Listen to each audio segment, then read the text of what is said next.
Okay, so 3.5 is increase and decrease problems. Now, this is something you need to really focus in on because this is a pretty basic business math computation that we do all the time. And it doesn't really matter, where you work at and what departments you work at. I mean, I guess there are some exceptions somewhere, but for the most part, in nearly every company you work with, organization that you work with, you're going to be trying to measure production of some sort, either sales, productions, number of employees, number of widgets, number of product being produced. What you're going to try to measure something to determine whether or not your performance is good or bad, or if it's better or worse. But the number by itself is almost meaningless. Well, if I produce 100 widgets today, is that good? I don't know. I don't know if it's good or bad. Well, how do we know? Well, the question is what would be the expectation? Did you produce more than you should have, or more than what we were expecting, or did you produce less? In almost all cases, we're going to use historical information to figure out whether we're increasing or decreasing. You always hear that too. Our sales are up by 10%. How do we get that? Well, we're going to learn how to do that. Oh my goodness. You hear that in government numbers all the time. Unemployment rate is up by 3% or up by 5%. GDP is up by 25% or down by 15%. Whatever it may be, you hear about this all the time. So it's a pretty good skill to have in order to be able to just do the computations yourself. Okay, so here's where we can actually take a look at a picture of everything. Let's look specifically at example 1. The value of a home sold by Tom Dugley this year is $203,500. That's what he sold this year, which is 10% more than last year's value. Find the value of the home last year. All right. So we're going to draw 2 blocks. Let's draw it together. All right. So this is this year. And let's pretend this box represents everything that we're selling. What was the total amount we sold? $203,500. So this represents $203,500. Now, what this says is that this year is 10% more of last year.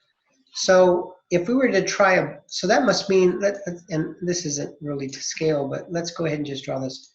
That means this in here represents last year, because we know this year is bigger, is more. So this must be last year's number, and then this is this year. So this box here within here, this area here, this is going to be representing 100%. 100% of what? 100% of last year. So what does this mean? That this piece up here really represents 10% more. So 10% increase. You guys see that? So in other words, 203,500 this year is 10% more than last year. Well, last year was this box. So if we were to be able to draw that together, that's 100%. So that's 100%. But this year, it's 110%. And the 110% it represents, what are we selling? So the question really is, what was sold last year? What is last year? We don't know what that is. We don't know this dollar amount, okay? But we could still use the formula, the basic formula, which is base times rate equals the part. So let's put that over here. The tricky part to this is that sometimes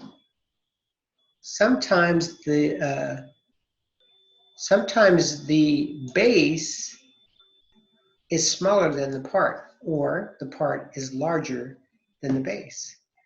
All right, so what we're saying is that the rate we know. What is the rate? Well, that's a kicker. For us to get to this part, of the whole, it's actually it's more than the original. So this part is really equal to both 10 plus 100. So the rate in this case is going to be 110%. So since the rate is 110%, because really that's the part, the base is really what you start off with. That's what we have to remember. The base is what we started off with. That's what's missing. We don't know what the base is. What we started off with. We know what we ended up with. What did we end up with? We ended up with the part of 203,500.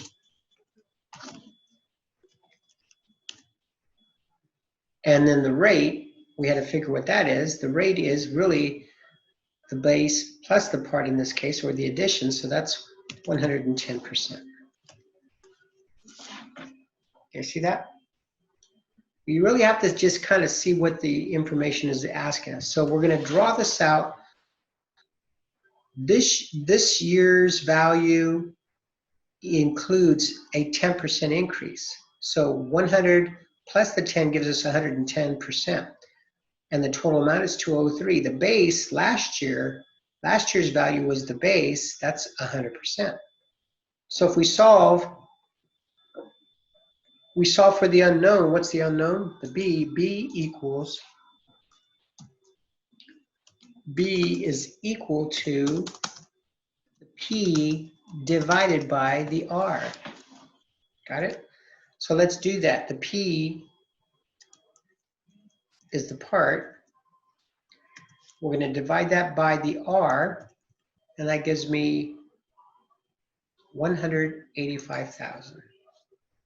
So does it make sense? It certainly does, because we start off with $185,000. We're going to add 10% to that to come up with, well, let's figure out what is 10%. So times 10%, the result is going to be $18,500. Well, this year represents the base plus 10%, so 185,000 plus 18,500. Oh my goodness, that's exactly what the problem told us. 203,000. So they gave us 203,500. They told us this was 10% more than last year. Last year's the base, so that means this part includes both 100% plus 10%, which is 110%. So the rate becomes 110%. The part is 203,500. The solution for the base is base equals P divided by R. We learned that in the previous section. We ran the numbers, we ended up with 185,000. So that was the solution. And then we went over here just to see if that's true. 185,000 multiplied by 10% gives us 18,500. That plus the base gives us 203,500, which is exactly what we came up with. Same type of problem. Due to increased demand for a patented process that will help analyze the DNA of mice, Biotics Genome has increased production of test kits by 20%. So things went up by 20%. Oh, per year, 20% per year for each of the past 2 years. So we're going to do the same thing we did, but we're going to have to do it 2 times, right? For the past 2 years.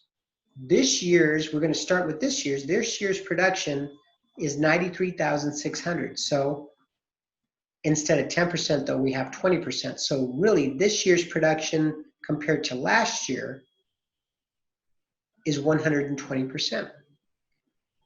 100% plus the 20, 120%. That really represents 93,600 kids. Well, this is the part. This is the rate. We need the base. The base was last year's production. 93,600 divided by 120%. Right here. Base equals P over R. The part is 93,600 divided by 120%. That results in 78,000. So this 78,000 represents last year's production. this year, last year, but it tells us that, it tells us in the original description or in the example information, it says that this has been happening for the past 2 years. We just did 1 year. So guess what? We got to go back and do this again. But we know what this year, so this year really becomes this part here. So, and it also went up, so really the 120 remains the same. It's still 20% from the prior year, except this year now, this was last year's production.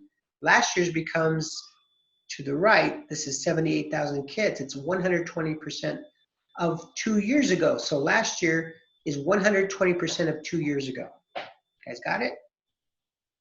And now it's the same computation. The same computation, we're going to get 78,000 divided by 1.2 or 120%. Let's see what that gives us. 78,000 divided by 120% or 1.2, and that's going to give us 65,000. So way back in the day, 65,000, 2 years ago, that's what we started off with. We added 20%, we ended up with 78,000.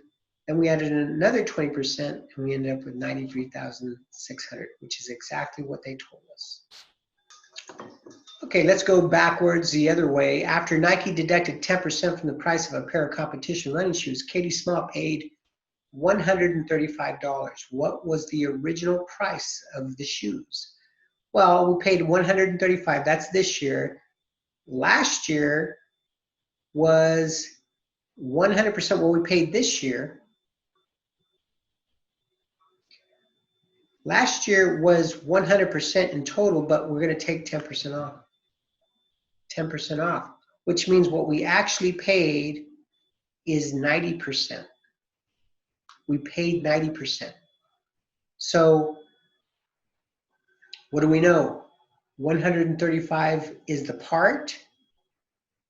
90%, 135 represents 90% of the base. 90% of the base, we don't know what the base is, we're solving for the base. So we'll take the part, 135, and we'll divide it by the rate of 90%, 135 divided by 90%. And that's going to give us the base, whatever the base is. The base is 150. The original price was 150. 135 divided by 0.9 gives us 150. That concludes Chapter 3.